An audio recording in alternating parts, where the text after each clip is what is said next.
we're on a farm here near Kilkenny, and today, while we've had a decent amount of rain in the last week, it's very evident that we still have a moisture deficit, and that moisture deficit could be 40-50 mils here.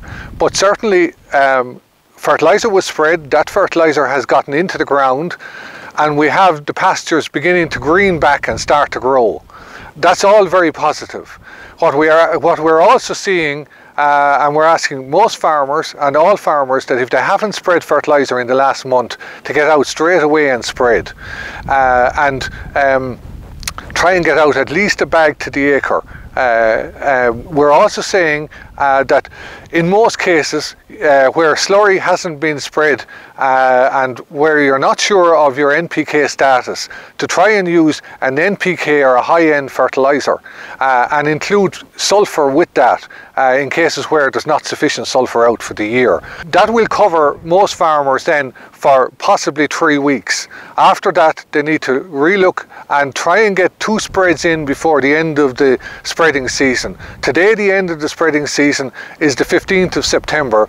We hope that that might get extended somewhat, but if you take that, it's important, as I say, that we get the spread straight away. We're back with another spread, and then try and get the last blanket spread done on the farm to try and grow grass for the back end and on into for next year.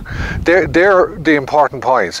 Where people are closing for silage today, very important they close that, and they will not, most likely they will not be cutting silage till on or after the middle of September, and at that stage they will need to blanket spread that ground also.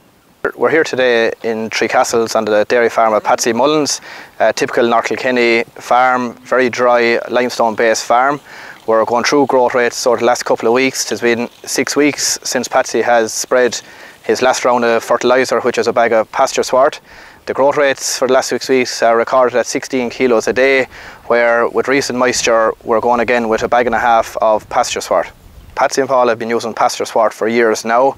The aim of this farm is to grow 15 tonne of grass dry matter per hectare, and by doing that they're putting back in what the crop has taken out. So Patsy and Paul like the little and often approach. So the benefit with pasture sward, a high nitrogen based compound with sulphur, so it's a CCF product, which means that all NPK and sulphur are in every granule, which gives a more consistent application and better performance on the farm. Patsy and Paul balance the PKs both shoulders in the ears with both slurry and P&K fertilisers.